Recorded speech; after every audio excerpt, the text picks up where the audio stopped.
welcome.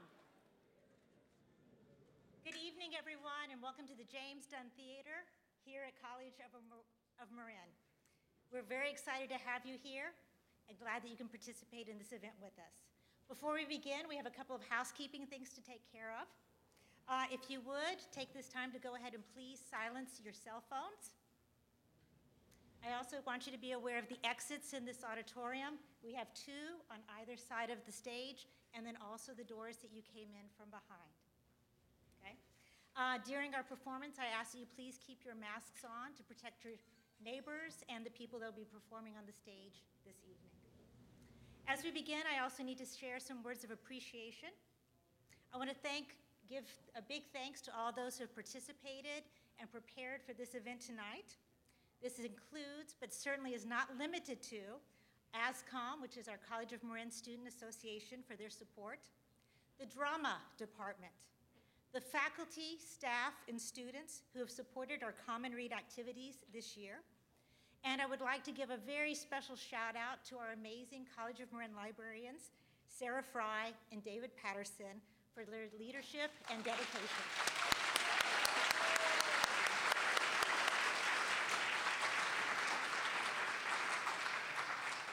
Thank you.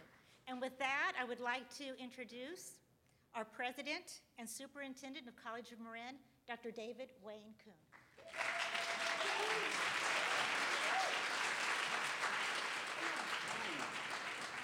Whoa. Good evening, everyone. Wow. So thank you, Beth.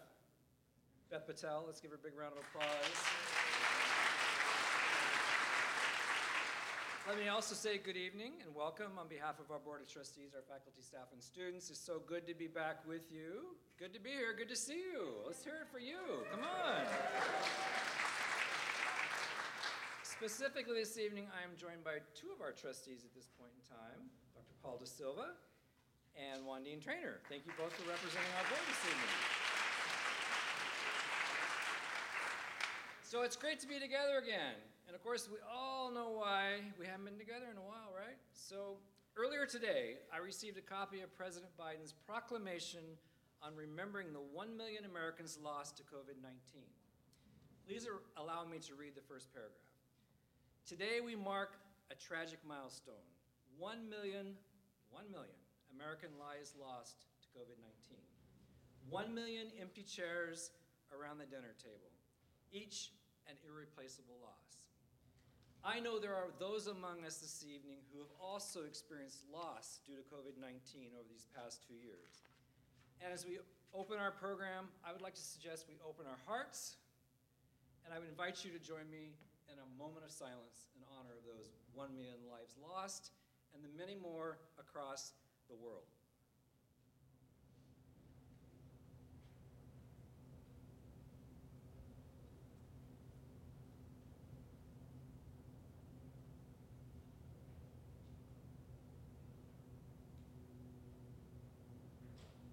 Thank you. Shall we get the show on the road? Okay. Tonight is the grand finale. Grand finale, really? Is it the grand finale? It's the grand finale of our year-long festival of reading called Common Read. If you see this sign, the com of Common is College of Marin, right? Kind of cute. I thought it was great. You guys did a good job coming up with that. This year, we have been enjoying the work of Isabel Allende, including A Long Petal of the Sea and the Stories of Eva Luna. She will be interviewed on the stage by one of our amazing College of Marin stellar faculty members in the English and Humanities Department, Professor Dave King. Yes, let's give Dave a round of applause. Very proud of the fact that I hired Dave back in the day. Well, actually, both Daves. There's a lot of Daves in the kitchen tonight, right? We've been talking about the menu tonight, the kitchen, absolutely. So.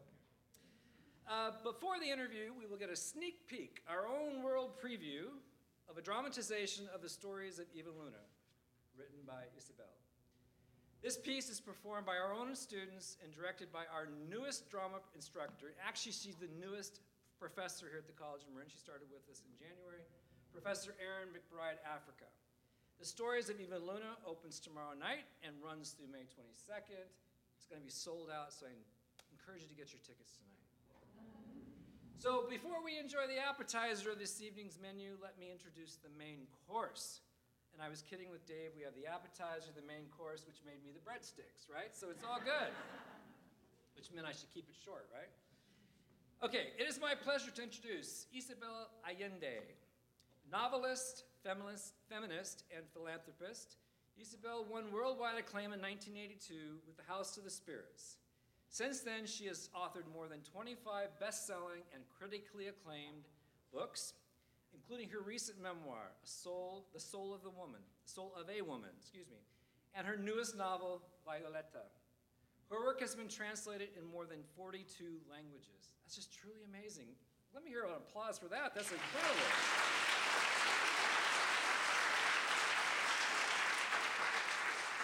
In addition to her work as a writer, Isabel devotes much of her time to human rights causes.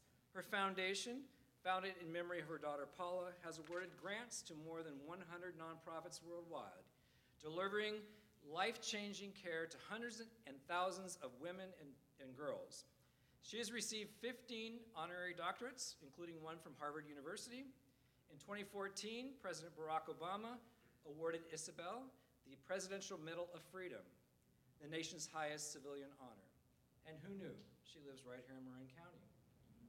Ladies and gentlemen, and those anywhere in between, please welcome our own Professor Dave King, and one of the most widely read authors in the world, having sold more than 75 million books, Isabel Allende.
Together for so many years that they had achieved perfection.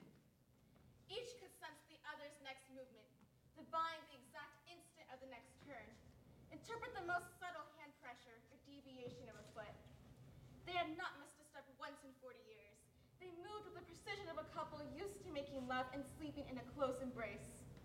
This was what made it so difficult to believe that they had never exchanged a single word.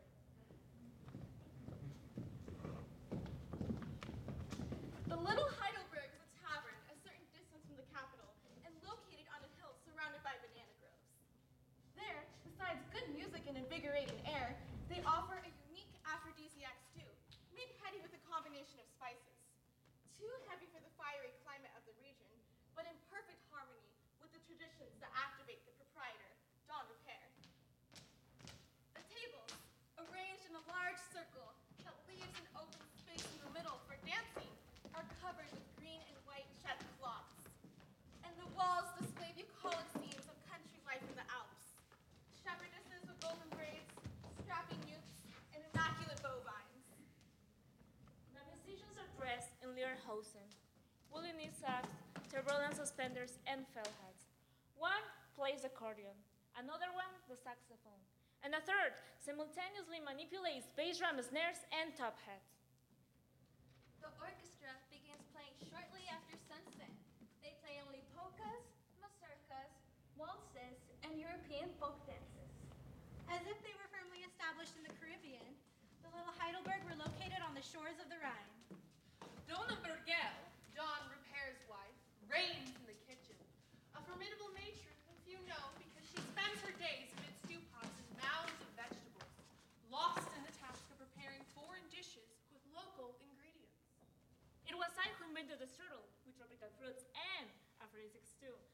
capable of restoring Dash to the most disheartened.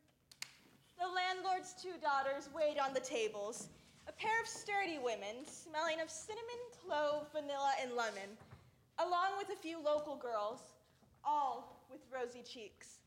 The clientele is composed of European immigrants who reached these shores escaping poverty or some war or other. On Saturdays at about 9, when all present have enjoyed their servings of the aphrodisiac stew and abandoned themselves to the pleasures of the dance, La Mexicana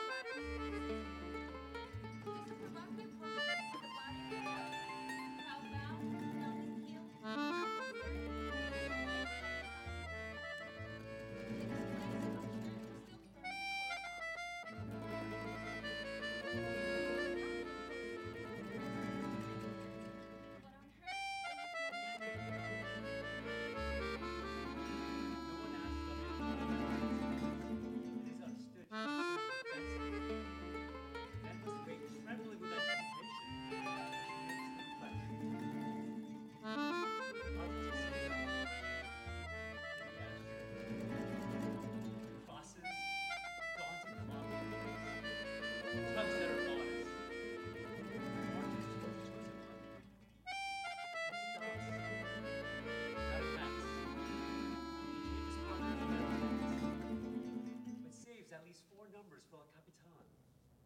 He places a helmsman's hand on her waist and pilots her about the floor.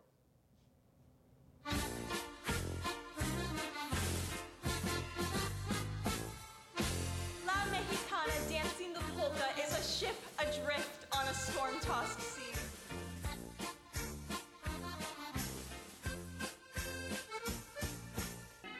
But to the rhythm of the waltz, she seems to breast calm waters.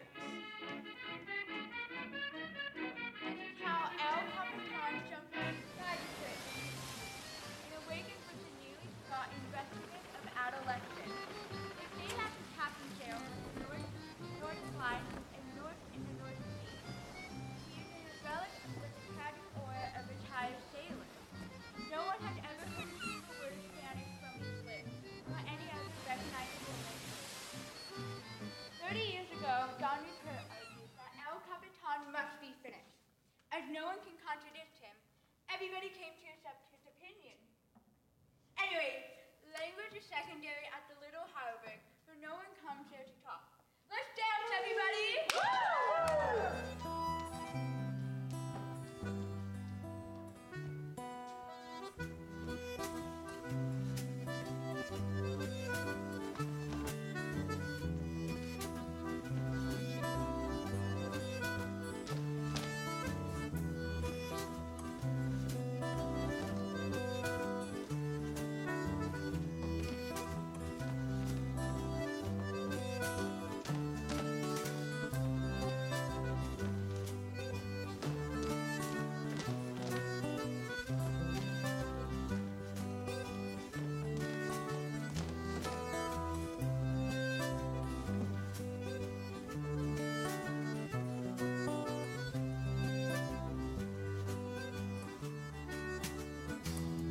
The oldest client of the Little Heidelberg, one who in half a century who has never missed a Saturday, is Niña Eloisa, a tiny lady, meek and gentle, one who has earned many years of her life making bonbons in her kitchen that she has permeated with the scent of chocolate.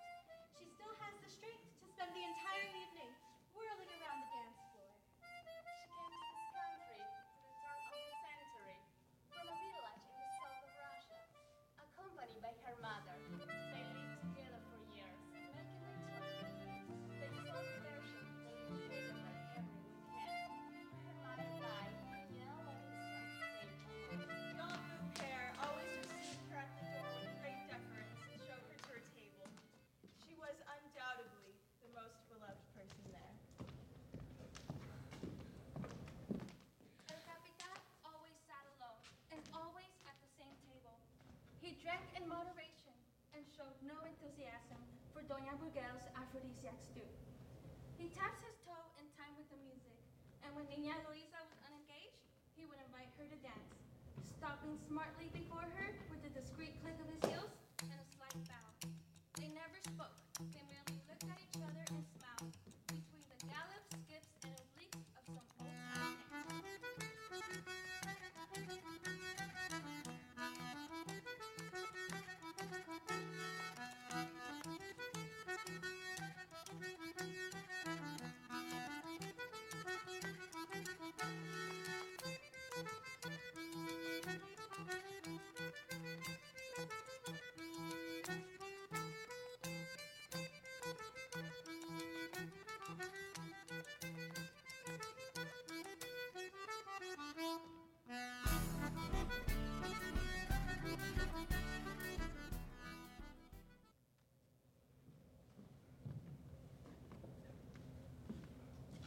One December Saturday, less humid than others, a pair of tourists came into the little Heidelberg.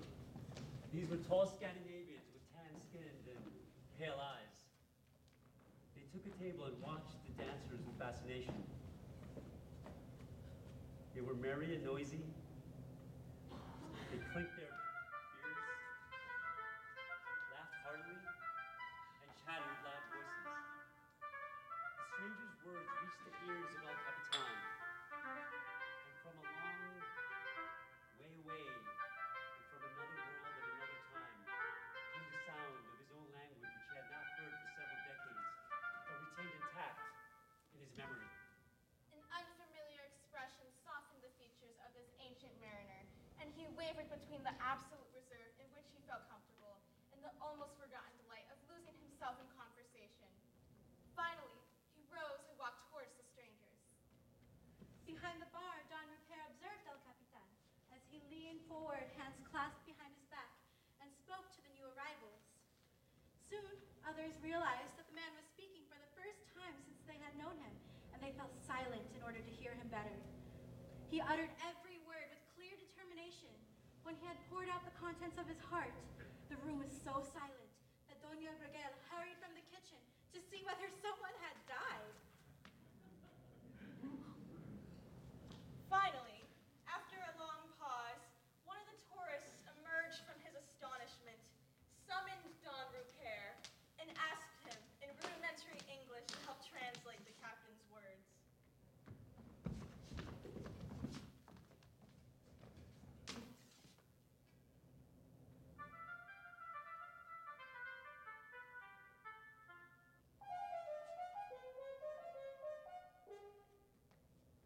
Nina Eloisa asks El Capitan, will you marry him? Don't you think this is a bit sudden?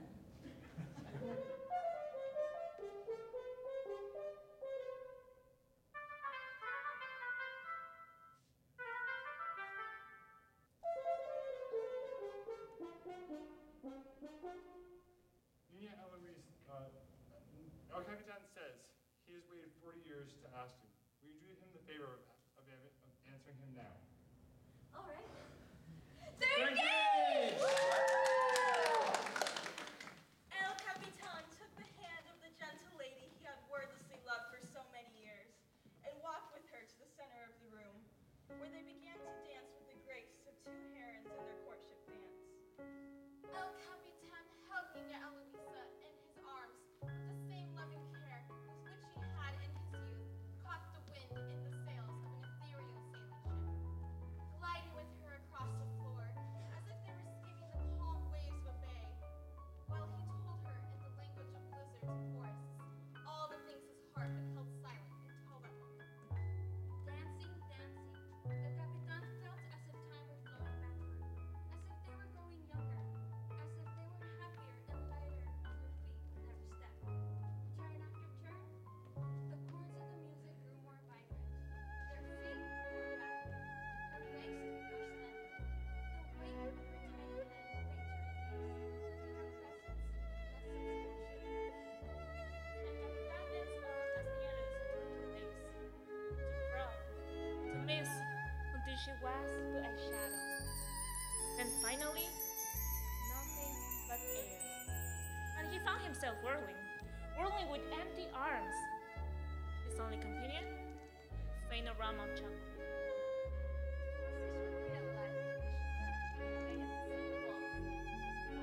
The last note, Capitan Marin, his reverie, and his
They're not on yet, ma'am. Give me a second.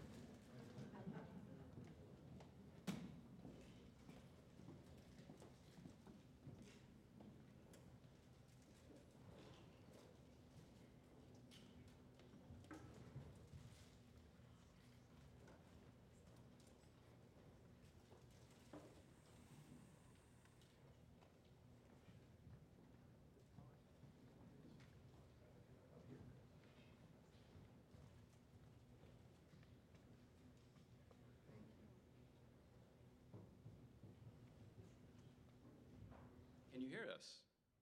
All right, welcome. Thank you to the drama department, student, faculty, and staff for putting on the performance here. That was a sneak preview of the full-length world premiere that opens tomorrow of the Stories of Eva Luna right here at College of Marin. So thank you to the drama department. If you want more info, you can check out the College of Marin website or your program. And thank you to the audience for being here. I can't see you, but I think you're out there.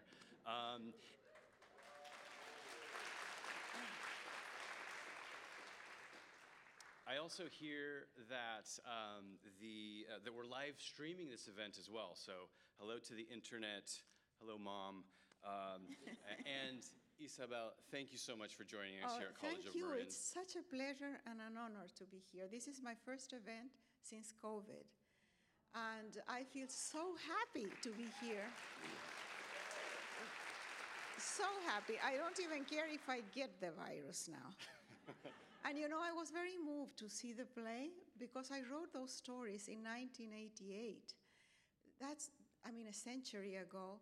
When I came to the United States, I fell in love and in lust with a guy and ended up moving here without an invitation. And there was no room of my own to write. So I started writing short stories because it's the only thing you can write in a short time. In coffee shops, in the car, in parks. And I had totally forgotten the story. Totally. It's pretty good. What a surprise. It's a beautiful story, and there's one particular area of it that we thought, yeah. Perhaps if you have it. Yeah, one of the things that we're celebrating today is Spanish language and literature. And Isabel, you write exclusively in Spanish, right? Yeah. And so we thought we would hear some of the original Spanish from the text. Okay. And this portion takes place at the end, right? The very end. The dancing at the end. Yeah. Would you mind reading So for us? the idea is that he's dancing with a memory of her. And I will read only a few sentences in Spanish to get. How many people here, although I can't see very well, how many of you do not speak Spanish? And how many of you do not speak English? Okay. Oh. Bailando y bailando, el capitán sintió que les iba retrocediendo la edad, y en cada paso estaban más alegres y livianos, una vuelta tras otra, los acordes de la música más vibrante, los pies más rápidos, la cintura de ella más delgada, el peso de su pequeña mano en la suya más ligero, su presencia más incorpórea. Entonces vio que la niña Eloísa iba tornándose de encaje, de espuma, de niebla, hasta hacerse imperceptible y por último desaparecer del todo. Y él se encontró girando y girando con los brazos vacíos, sin más compañía que un tenue aroma de chocolate.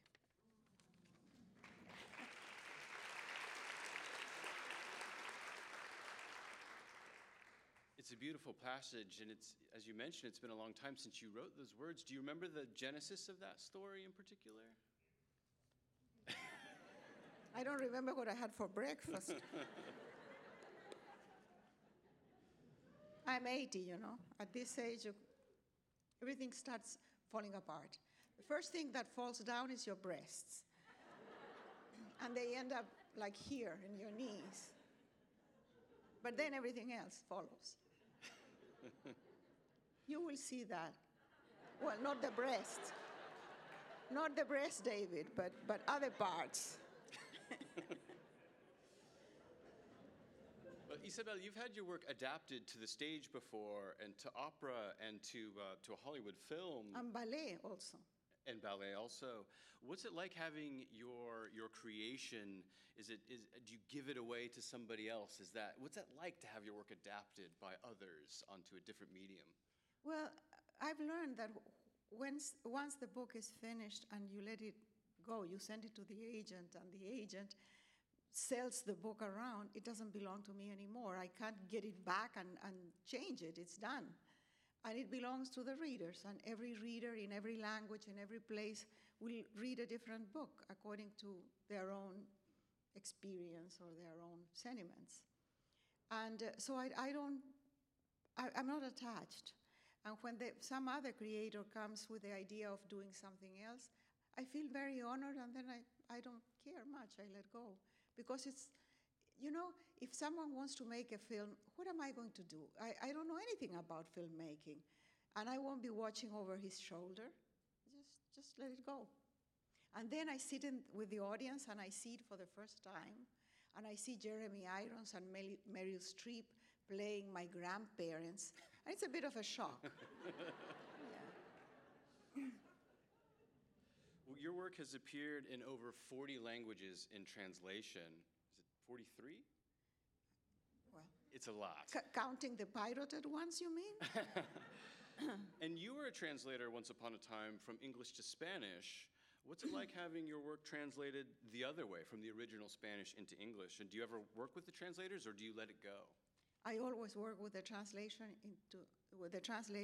into English, because translators in other languages often check the English version to compare with the Spanish and to work.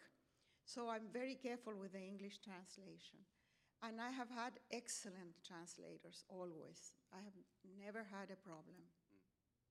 While we're on the subject of language, you wrote once that language is essential to a writer. A language is as personal as blood. I live in California in English, but I can only write in Spanish. In fact, all the fundamental things in my life happen in Spanish, like scolding my grandchildren, cooking, or making love. Of course, I would be ridiculous panting in English. Do you feel like you take on a different identity when you're speaking one language versus the other? Yeah, I'm smart in Spanish. And I'm funny. I'm funny in Spanish, really. You know, I'm married to a guy who is from Polish origin, from the Bronx. He speaks Latin because he was raised by the Jesuits, but not a word of Spanish. So it's like two ships crossing in the darkness. We don't know. Also, his hearing aids got lost somewhere. So I have no idea what he's saying, and very seldom he understands what I say. So this marriage is going to last a long time. Yeah. Well, you just got married recently, right? In the last few years? You did? You did, correct? Yeah, well, not so recent, right before the pandemic. And the pandemic makes it very long. Yeah, it's an eternal honeymoon in a small house with 2 dogs. Well, you mentioned a little bit about how you came here to Marin County, and you have a fascinating personal history of migration, like many of our students here at College of Marin and many in the audience. And can you talk a little bit about your experiences migrating and as a refugee? Well, I like to say that I'm a displaced person more than a refugee or an immigrant, because I was born in Peru, raised in Chile. My mother married a diplomat. We traveled all over. I went to different schools in different places, always saying goodbye. Then I became a political refugee after the military coup in Chile in 1973, and then an immigrant in the United States. So people ask me, from where are you? And I always say Chilean, but I go back to Chile and I know that I don't belong there either. The country has changed, I have changed, the world has changed. So I don't find the country that I have in my heart. What? It sounds like others share that experience too. Yeah. But you know, what I think, and I always tell, especially young people who have moved to this country and feel that nostalgia, that feeling that you don't belong, that you don't know the clues, that it's confusing. I always say, don't let go of who you are, of all the stuff you bring with you, your language, your customs, your traditions, all that, and you can have the best of everything. You don't have to forget who you are in order to become someone else. That someone else can be a combination of all the good things that you bring with you.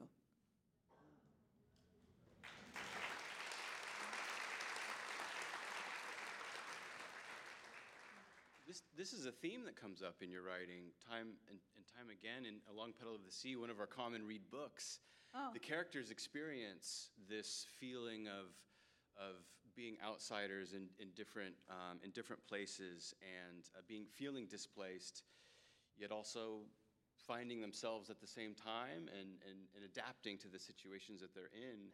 But the Long Petal of the Sea is based on a real event.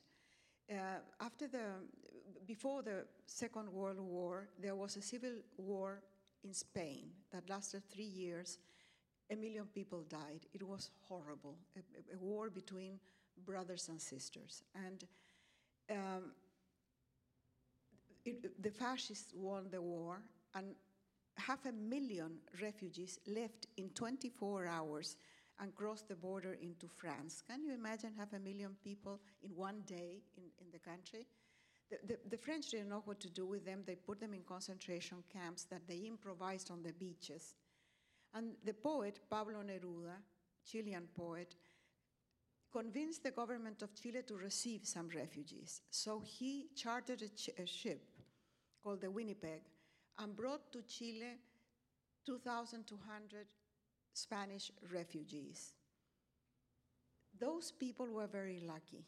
First of all, they escaped the fascists. They escaped the Second World War that started the day they arrived in Chile.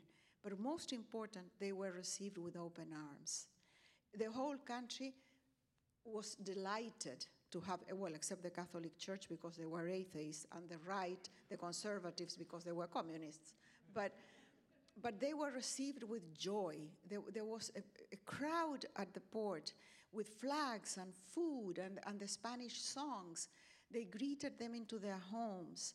And the descendants of those people, who are now probably 15,000 people in Chile, have done for the country incredible things.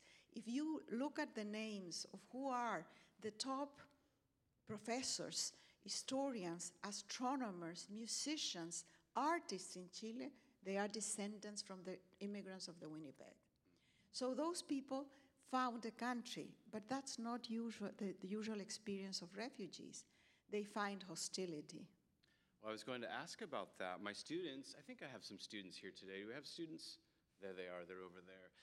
Are you grading them or something? Yes. I knew, that's why they're here. They have. Yeah.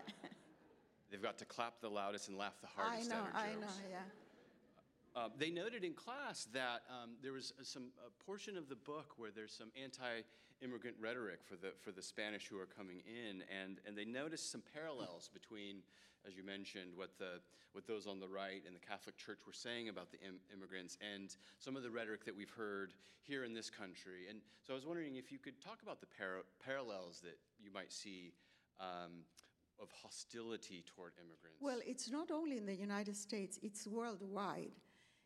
That there is masses of refugees, and interestingly, most are women and children. and they are never or very seldom well received anywhere. And the rhetoric, you can find the same rhetoric in Germany as you do here, as you did a century ago in Chile. And it's the same thing. They are coming to change the country. They have other ideas. They are people of another color. They come to take our jobs. They bring foreign ideas. And depending if it's the right or the left, the rhetoric changes a bit, but it's the same idea. It's very racist because we are tribal people, and that happens all over. I mean, what our human condition is that we get together in tribes and we feel protected and safe there, and anybody who tries to come in is rejected. It's like animals do that too.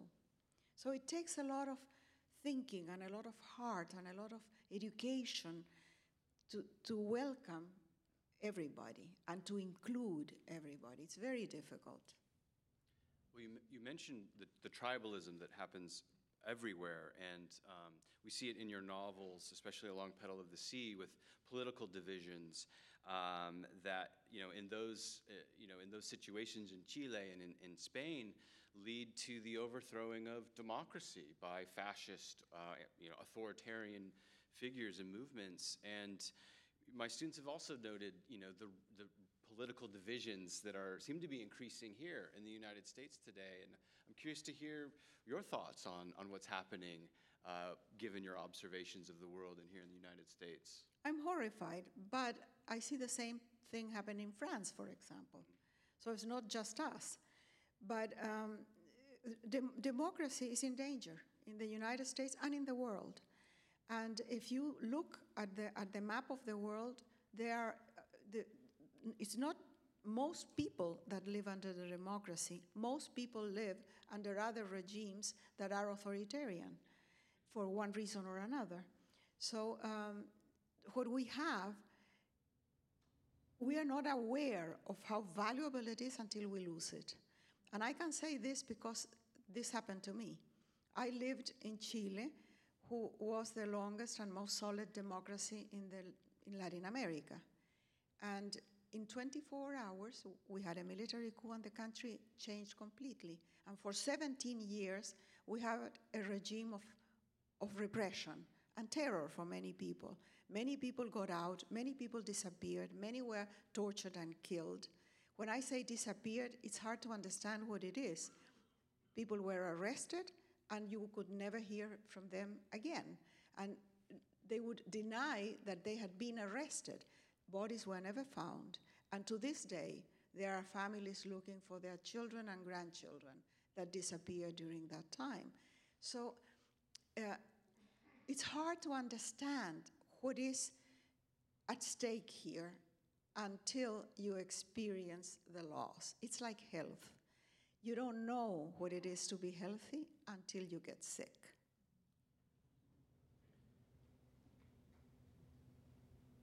With a novel like A Long Petal of the Sea, how can reading these stories of historical times and other places, are they a warning to us? Is there a lesson to learn? No, I'm not preaching. I'm not giving a message. When I write fiction, I just want to tell a story because I like the story. And I like storytelling. Now, if I write nonfiction like The Soul of a Woman, well, then I can preach. It doesn't matter because there's something specific that I want to say.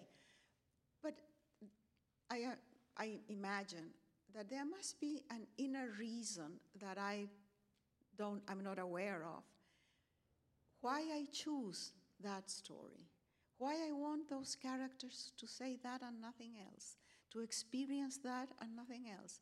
It's because, in a way, I'm trying to explore something within myself.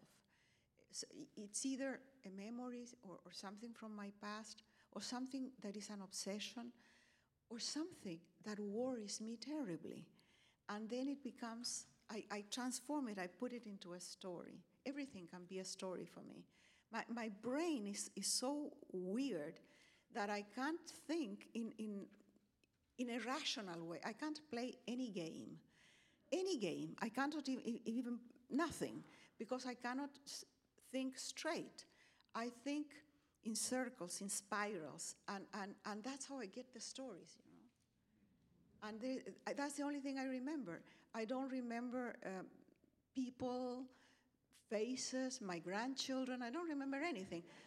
But I remember a good story. I never forget it. Yeah. When you're telling stories in historical fiction, I had a student ask today, I asked my students, what should I ask Isabel when we're on stage? And one student said, ask her favorite color. And I said, well, we'll save that what one. a shitty question. But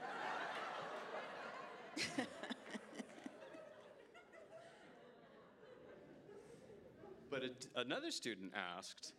Sorry if the student is here. He knows who he is. Oh, it's a he. Yeah.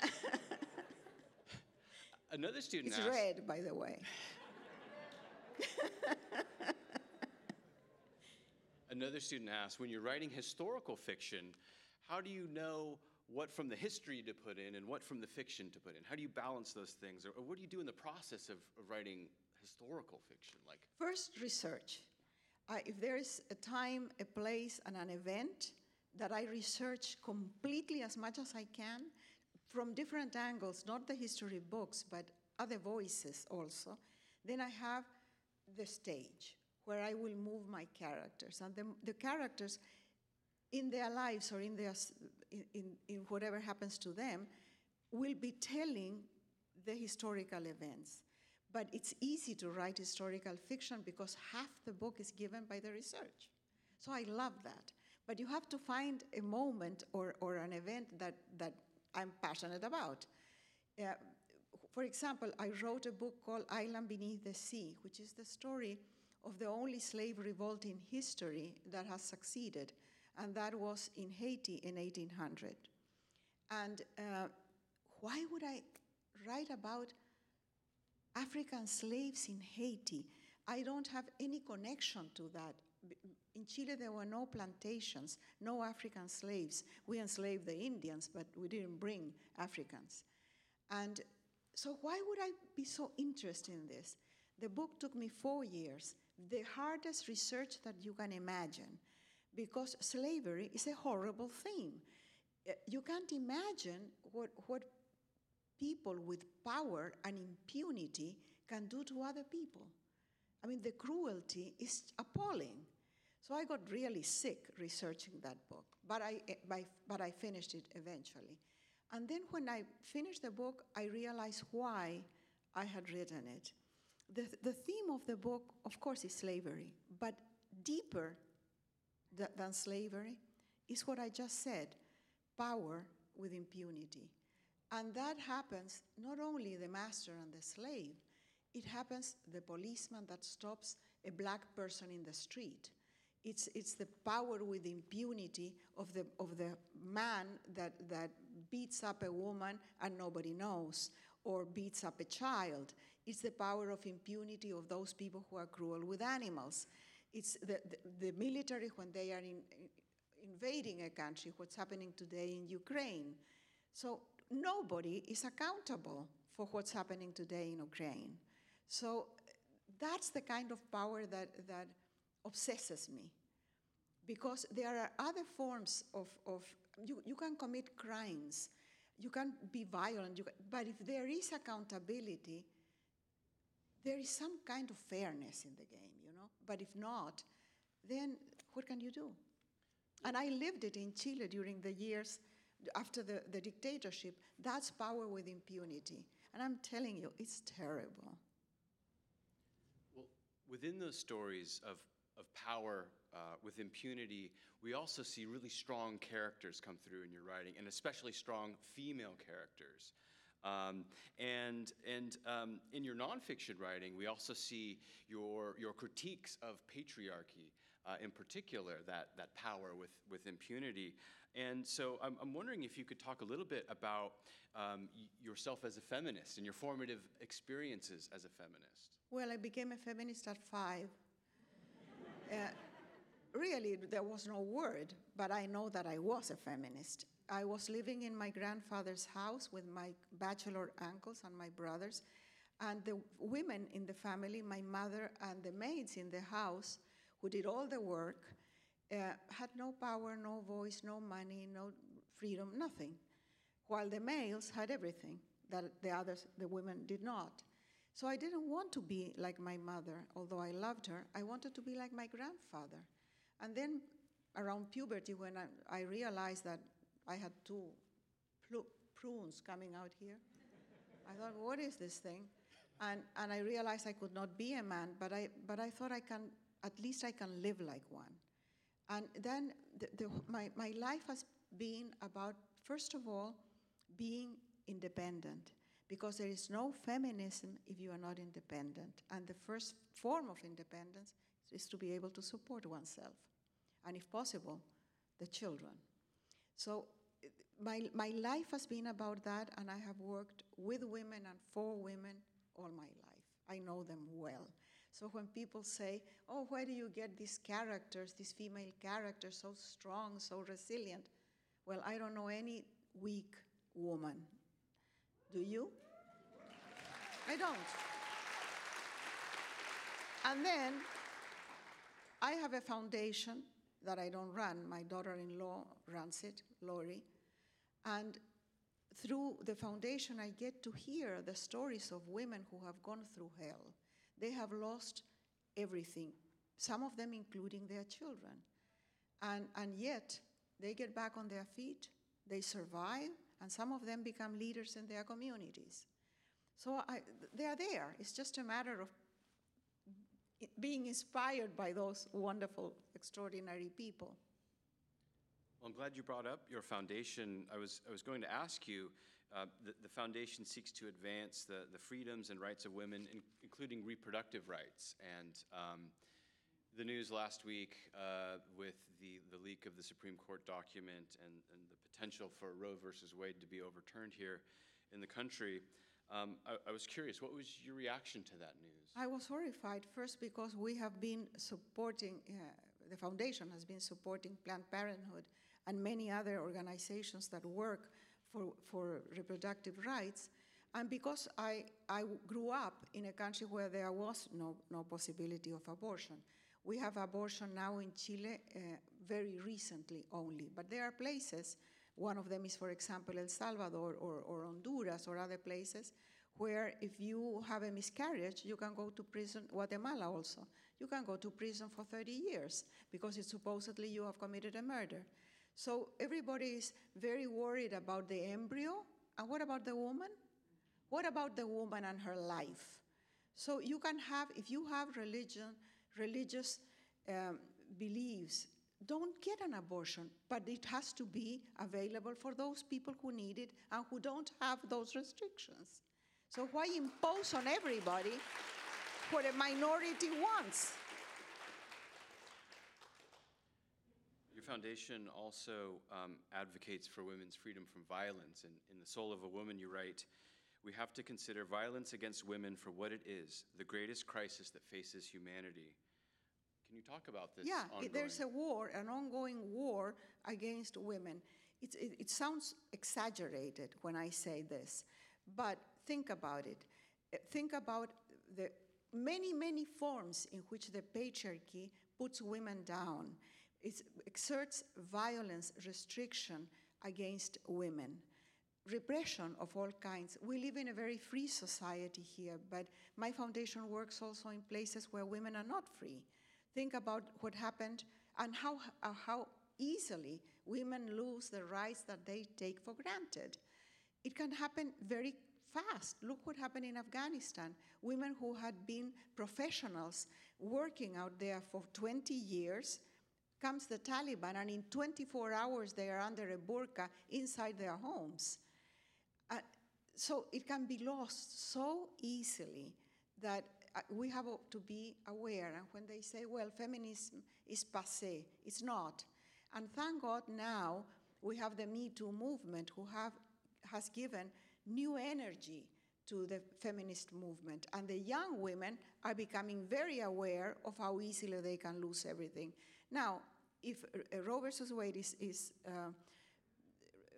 reversed, you say? Overturned. Overturned.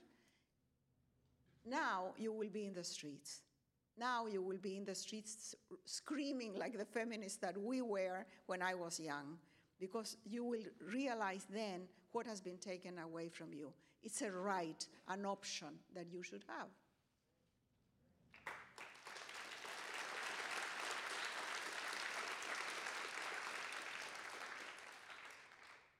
I was going to ask, as a feminist today, what gives you hope? What advice do you have for us? What I have seen in my life, we have come a long way, and we still have a long way to go. But I was born in the middle of the Second World War in the 40s in Chile, in an authoritarian, patriarchal, Catholic family and society. And I have seen in my lifetime all what we have achieved as women. And I thought when I was young that it was such a fair, such a reasonable struggle that in a matter of a decade, we would have ended the patriarchy. I was very optimistic. And now I see that it will take many more years, but it will happen because the curve is going someplace. We go back sometimes. There is backlash, but it will not be stopped. This resonates. This resonates with something you said once that really stood out to me, that you aim to not just make the world better, but to make it good. Yeah, better from what? It has to be good, really good, and that's possible. But we have to start by dreaming it, by imagining it, have a vision of what world we want. We want a world that is inclusive, that is beautiful, that is compassionate, that is very different from, that respects nature and treats other species with respect and with love. That's the world we want. We want a world in which greed and interest will not be what moves everything. It will be other things, just community, the joy of sharing. I think it's possible. Can sharing stories help us get there? I think that stories connect us. And, my books are all over, and we get a lot of mail. And when I read what my readers write to me, I see that there's things in common, threads in common. And often people say, you changed my life because I saw in that book or in this book this and that. And I realize that I haven't done anything. I have only put in words, in written words, what they already feel. People who connect to my books is because they think and feel like me. And so we are connected in a way that is very subliminal, but it's there. I haven't taught anything to anybody. I have just punched the button and made it happen because it's there inside their hearts. Your latest novel, Violeta, I think connects to us in some ways. The main character, Violeta, writes in that novel, "The world is paralyzed and humanity is in quarantine. It is a strange symmetry that I was born in one pandemic and will die during another." Can you talk a little bit about your new novel, Violeta? I had so much fun writing it. I hope you have fun reading it if you do. When my mother died before the pandemic, everybody said you have to write about your mother because I had such a deep connection with her. We wrote to each other every single day for decades. So I have thousands and thousands of letters. And so it was just natural that I would write about her, but I couldn't. I was just too close. But there was something else also. My mother was an extraordinary woman who lived in extraordinary times. But my mother was never independent, and this is what touches with what I said before. My mother first depended from her father, then her first husband, then the second husband, and eventually at the end of her life, me. So she never could support herself, and therefore she was always like frustrated. She could never do or explore all her talents, her vision, everything she wanted to do, because somebody else was paying the bills and giving the orders. So she wasn't the right character for a novel, but I could create a character that would have economic independence and therefore the freedom that my mother didn't have. So I could give to this character everything I wanted for my mom, and that was fun, absolutely. And Violeta is born, like my mother, in 1920, which is when the first pandemic, the influenza pandemic, reached Chile, and died, and she dies, Violeta, in 2020, when we have the virus, the COVID. And in those 100 years that is her life, I had the pleasure of telling a lot about the 20th century, which I witnessed also. This pandemic has been difficult for a lot of people, and I'm curious to know, what has your experience of it been? Well, it's been a very schizophrenic thing, because on one hand, I'm very aware of how much people, especially women, have suffered. Through the foundation, we see a terrible increase in domestic violence to begin with. The first to lose their jobs were women. They will be the last to get them back. Trapped at home, schooling the kids with less income, less resources, and often with a companion that is drinking too much and that is as frustrated as they are. So the situation for most of the women I know through the foundation has been awful. But for me personally, it's been great, because I have been in the attic writing, and I have never been more productive in my life. I wrote The Soul of a Woman, Violeta, another book that is, and another short story, and if you give me a little bit more time, I can come up with another book in a few weeks. I mean, it's wonderful. Plus, I was recently married, so on one hand, I was trapped at home with this new husband that I knew very little. And let me tell you, at our age, there is a lot of baggage, a lot.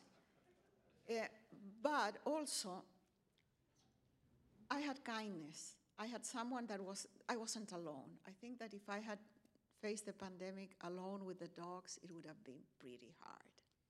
So even if sometimes living together is hard, because you have to share everything, it's much better than loneliness, for me at least. I've been with a man all my life.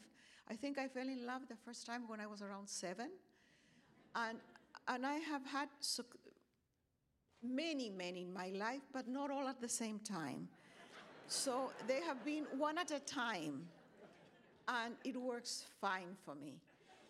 I have had 3 marriages, and the first 2 one lasted 29 years, and the other one 28 years. The first one should have ended on year number 20, and the second one also 20. The other years were just trying to fix what was unfixable. And so now that I am married for the 3rd time, I think that if I live long enough, it will be 20 more years. I can have a 4th husband. Yeah.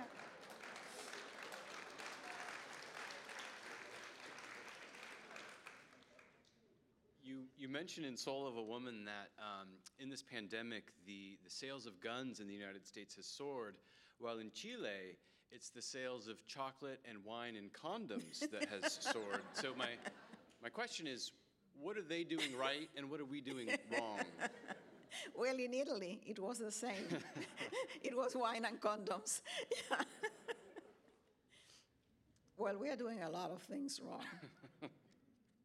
The first thing that is sort of silly is that the country would be polarized and divided because of the pandemic.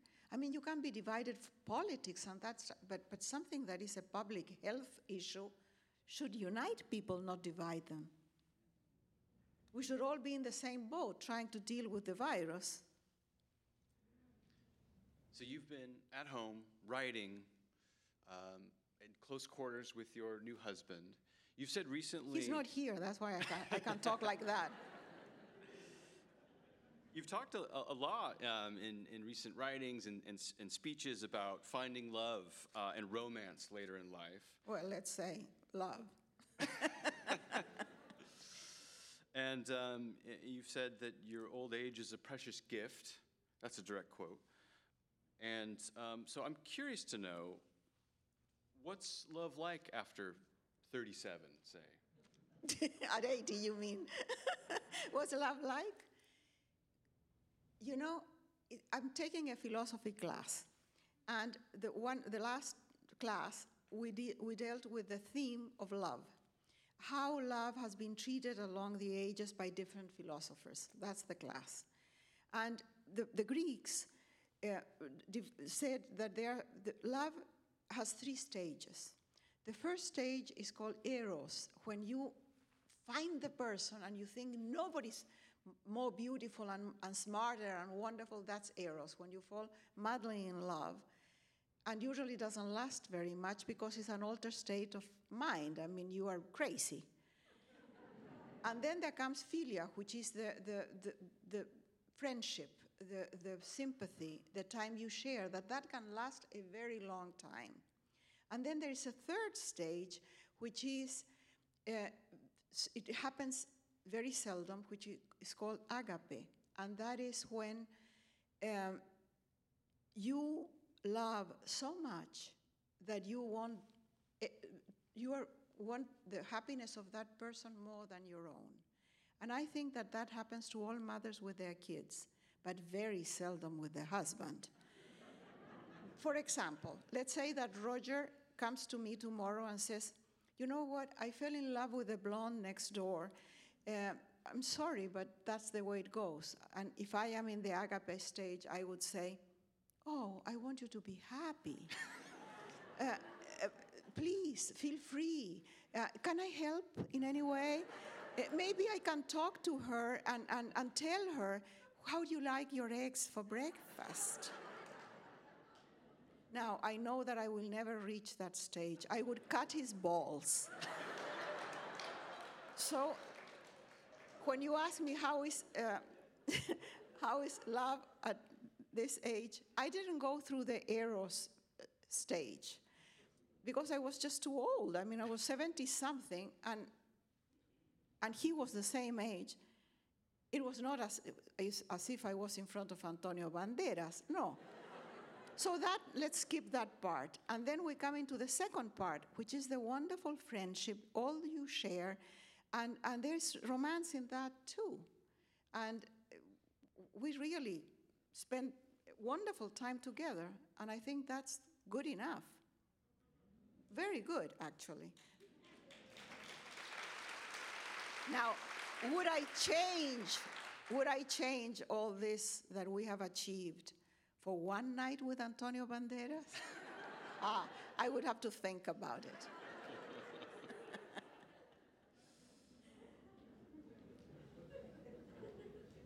Is your husband, Roger, retired? No, but when he retires, he will be really screwed because I don't have time for him. Really, I don't. So he will have to take some sport. I don't know what he will do. Maybe that will be the agape stage, and I will say, you want the blonde? Go ahead. Go ahead. Well, you've written about retirement and the differences in English and Spanish. In English, it's retirement, to retire, to go away somewhere. But in Spanish, it's jubilarse, which comes from the word júbilo, which means jubilation. It's the time when supposedly it's the best time in your life. Unfortunately, when it happens, you have less resources, your health is failing, it's not the most joyful unless you have prepared for that. Do you plan to retire? No. I mean, if I retire, my son would go crazy because I have too much energy, so I would start moving the furniture and doing things that he would have to do. I would just have to give the orders. Well, we have quite a few questions from the audience here. I thought we could turn to those next. And just as by way of announcement, usually Isabel is very happy to sign books after events like these, but due to COVID, we're going to have to skip the book signing tonight. But if you would like, you can find Isabel's books up in the lobby, book And passage. they're already signed. And also we have, how do you call them, Nico? Book plates. So you can stick them there also. Okay. And Book Passage has a table up in the lobby that you can check out, and we're very grateful to Book Passage for supporting College of Marin Library. Thank you.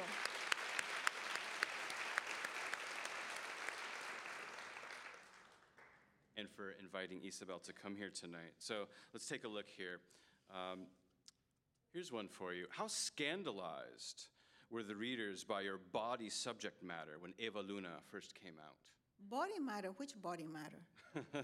Body, I think in terms of the sexual content. I hope they were delighted and aroused and not shocked. I mean, unless they were evangelicals, then why would they be shocked? and really, Eva Luna is a very sensual book. I wrote it in Venezuela, and it's a very Venezuelan book. It's about a place that I loved. Green, abundant, generous, happy in many ways. It has been in a terrible political crisis for a long time now. But the country is wonderful, and the people are so... any excuse is good for a party, for dancing and drinking and singing. That's wonderful. Did you ever make it back? And plus, they have the most beautiful women in the world. They win all the beauty pageants. And if you go to the beach in Venezuela, you see something. And the men, let me tell you, with these Speedos, incredible. Do you ever make it back to those Venezuelan beaches? Well, it's wonderful. Not right now. And it's too late for me now. Maybe Antonio Banderas will be there. Here's another question from the audience. Who has influenced you most in your life, and how? The women I have met. The extraordinary women I have met, starting with my mother, of course, but many others that have, they have helped me all along the way, starting with my mother-in-law who helped me raise my kids, the women who worked in my house and raised the kids while I was working in something else, all the women in the foundation, my daughter-in-law, my daughter, my agent, they are all women. The men that have helped me along the way have been my grandfather, my stepfather, and my son. And that's it. The rest are all women. We have another question from the audience. What is your relationship with Chile today? How has it changed over the years? I am in touch permanently. On chat with friends daily. And I follow the news. And I'm fascinated with what's happening right now in Chile, that we have a very interesting political situation. But I don't think I could live there, because the people I love the most are here. My work is here, the foundation, everything is here. So I will probably die here, but I will always have a foot in Chile. And right now, it's fascinating because Chile has elected a new government that is a leftist, a coalition of the left, and the president is 36 years old, Gabriel Boric. And the agenda is the plan for the government, and that's how he was elected, is that there's gender parity for everything. So women are in the same position as men in every aspect of the government. And to prove it, the cabinet is 14 women and 10 men. There is great focus on environment and climate change, nature, inclusion. Everybody's included in the country, even immigrants as well. It's the idea also that the natural resources have to belong to the people, or benefit the people at least. They cannot be all in private hands. The constitution that we have had since the dictatorship privatized everything. So everything, even the water that you drink, belongs to somebody. And there's a huge middle class that lives on credit. There's hidden poverty, and 20% of the population that are not sheltered by the state. So they handle little businesses. They sort of manage their lives without even thinking that the government is there to help. And so that needs to change. And I think that they have great opposition. The conservatives are very powerful, and they own the country. They have also they don't have any majority in the Congress, so to pass any law is difficult. Plus, they have no experience, political experience. They have just good intentions. So I don't know if they will be able to do what they want, but it's a beautiful plan. It's a project.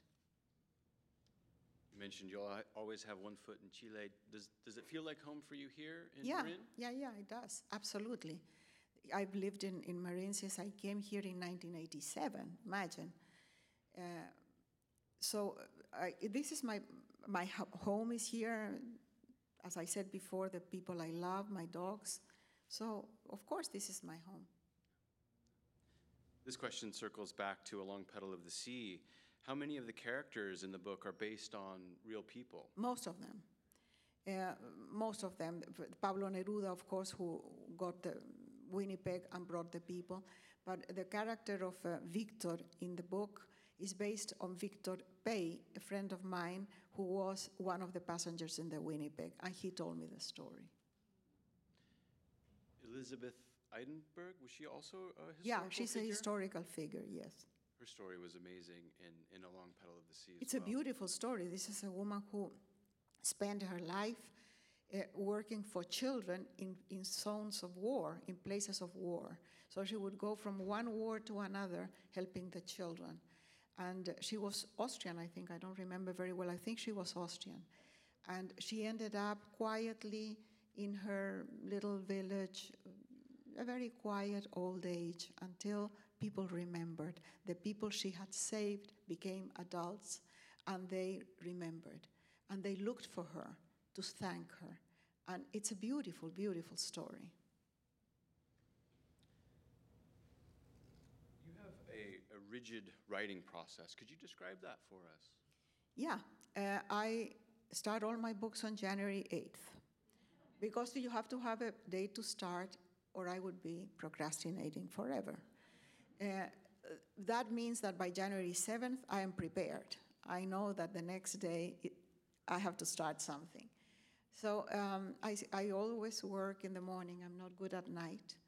And so I wake up around 5:30, but I don't get up until 6:30.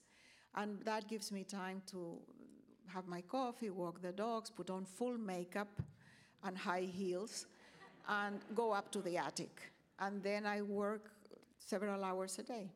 But you know, the good thing about working at home is that I can go up every time that I have an idea, or if I wake up in the middle of the night. So it's very convenient for me. I work a lot, but I like it. Do you have any advice for my students so they finish their papers on time? Yeah, smoke pot. I don't know, something like that. Well, it's legal in California, isn't it? We'll talk next week about the advice you've heard today. Well, I have a few hundred more questions here, but I think well, what's the time? We have time for, I think, one more question. Isabel, you've had so many accomplishments in your career, and you've had such a positive impact on so many people, millions of people, through your writing and your humanitarian work. And so I'm curious, what's next? What can we expect next?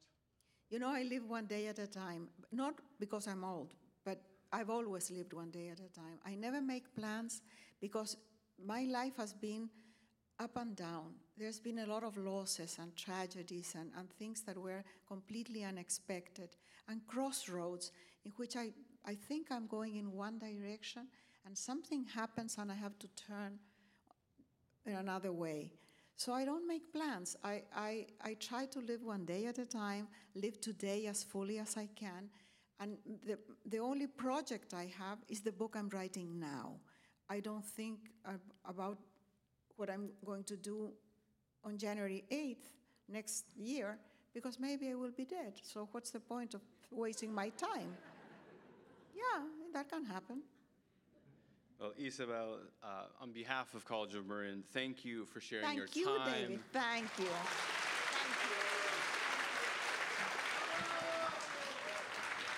Thank you so much.